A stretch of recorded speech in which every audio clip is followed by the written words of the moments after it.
warahmatullahi wabarakatuh. Perkenalkan, nama saya Gadis Nadira Alkisti dari kelas 10 Teknik Elektronika Industri 1.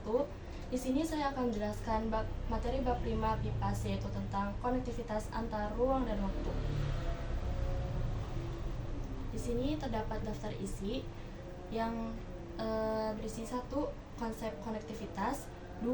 Interaksi keruangan dan waktu, 3. Faktor yang mempengaruhi konektivitas antar ruang dan waktu, 4. Contoh konektivitas antar ruang dan waktu, 5. Manfaat konektivitas antar ruang dan waktu, 6. Tantangan konektivitas antar ruang dan waktu, dan 7. Kondisi geografis Indonesia. Selanjutnya ada konsep konektivitas. Konektivitas antar ruang dan waktu adalah konsep yang berkaitan dengan keterkaitan antar waktu dan tempat dalam kehidupan manusia. Selanjutnya ada konsep ruang dan konsep waktu. Konsep waktu yaitu waktu adalah proses maupun keadaan yang berlangsung. Unsur waktu mampu memberikan setting atau konteks tertentu atas berlangsungnya suatu peristiwa. Konsep waktu dikategorikan menjadi masa lampau, masa kini, dan masa yang akan datang atau masa depan. Konsep ruang. Ruang adalah tempat terjadinya peristiwa. Ruang memiliki karakteristik seperti bentuk, fungsi, dan kondisi fisik. Perbedaan karakteristik ruang tersebut menciptakan hubungan yang membutuhkan sehingga terjadi interaksi antar ruang. Selanjutnya ada interaksi ruangan dan waktu. Perbedaan karakteristik ruang antar wilayah menyebabkan interaksi. Syarat interaksi keruangan yaitu ada 1. Komplementari atau saling melengkapi, 2. Intervening opportunity atau kesempatan antara, 3. Transferability atau kemudahan perpindahan barang atau orang. Terus ada pengaruh interaksi keruangan dan waktu. 1. Ada perkembangan pusat perdagangan dan produksi lokal, 2.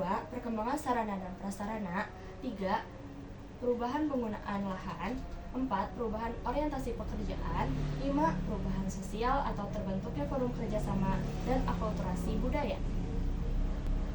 Selanjutnya ada bentuk interaksi keruangan. 1. Perpindahan penduduk atau migrasi.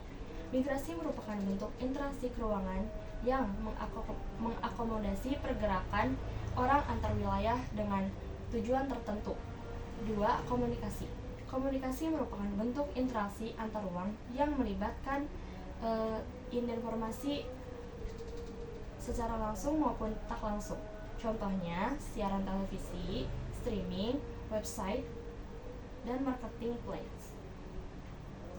Yang ketiga ada transportasi. Transportasi merupakan bentuk interaksi antar ruang dan waktu dalam pergerakan barang dan jasa. Selanjutnya, jenis-jenis migrasi. 1. Imigrasi, yaitu mobilitas orang dari luar negeri ke dalam negeri. 2. Emigrasi, yaitu mobilitas orang dalam negeri ke luar negeri. 3. Urbanisasi, yaitu mobilitas penduduk desa ke kota yang bersifat permanen. 4. Ruralisasi, yaitu mobilitas penduduk kota kembali ke desa. 5. Transmigrasi, yaitu mobilitas penduduk antar pulau dalam negara yang bersifat menetap. Nomor 6 ada evakuasi, yaitu mobilitas penduduk karena adanya bencana alam atau masalah keamanan. 7. Sirkulasi, yaitu mobilitas penduduk yang bersifat sementara untuk keperluan pekerjaan dan lain-lain yang menginap. Dan terakhir ada komutasi, yaitu mobilitas penduduk desa ke kota yang tidak permanen atau sama. Faktor yang mempengaruhi konektivitas itu ada 1. Teknologi. Perkembangan teknologi seperti transportasi, komunikasi, dan informasi memungkinkan konektivitas yang lebih cepat dan efektif. 2. Ekonomi. Kegiatan ekonomi seperti perdagangan, investasi, dan pariwisata memungkinkan konektivitas antar ruang dan waktu. 3. Budaya. Perbedaan budaya dan nilai-nilai dapat mempengaruhi konektivitas antar ruang dan waktu. 4. Atau yang terakhir ada politik, yaitu kebijakan politik dan hubungan internasional dapat mempengaruhi konektivitas antar ruang dan waktu. Selanjutnya ada contoh konektivitas antar ruang dan waktu. 1. Perdagangan internasional. Konektivitas antar ruang dan waktu memungkinkan perdagangan internasional yang melibatkan berbagai negara dan wilayah. 2. Jaringan transportasi.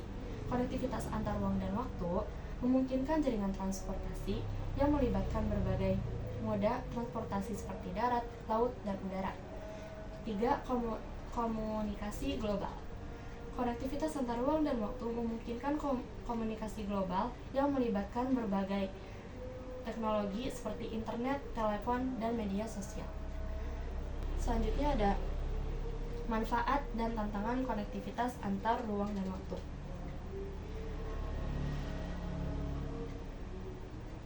Satu, manfaat, yaitu peningkatan efisiensi.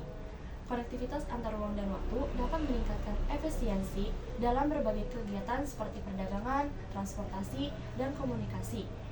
Yang kedua, ada peningkatan produktivitas. Konektivitas antar ruang dan waktu dapat meningkatkan produktivitas dalam berbagai sektor seperti ekonomi, pendidikan, dan kesehatan. Ketiga, ada peningkatan kerjasama. Konektivitas antar ruang dan waktu dapat meningkatkan kerjasama antar negara, organisasi, dan individu. Selanjutnya ada tantangan konektivitas antar ruang dan waktu. 1. Adanya perbedaan budaya dan nilai. Perbedaan budaya dan nilai dapat mempengaruhi konektivitas antar ruang dan waktu. 2. Keterbatasan teknologi. Keterbatasan teknologi dapat mempengaruhi konektivitas antar ruang dan waktu. Kesimpulan dari materi tersebut adalah konsep konektivitas antar ruang dan waktu adalah konsep yang berkaitan dengan keterkaitan antar tempat dan waktu dalam kehidupan manusia. Waktu adalah proses maupun keadaan yang berlangsung, sedangkan ruang adalah tempat terjadinya peristiwa. Terdapat 3 syarat interaksi keruangan, yaitu komplementari atau saling melengkapi, intervening opportunity atau kesempatan antara, dan transferability atau kemudahan perpindahan barang ataupun orang. Bentuk interaksi keruangan itu ada perpindahan penduduk atau migrasi, komunikasi, dan transportasi. Faktor yang mempengaruhi konektivitas antar ruang dan waktu meliputi teknologi, ekonomi, budaya, dan politik. Contoh konektivitas antar ruang dan waktu dapat dilihat dalam perdagangan internasional, jaringan transportasi, dan komunikasi global. Manfaat konektivitas antar ruang dan waktu meliputi peningkatan efisien, konektivitas, dan kerjasama. Namun, tantangan yang dihadapi dalam konektivitas antar ruang dan waktu meliputi perbedaan budaya dan nilai, keterbatasan teknologi, dan keterbatasan sumber daya.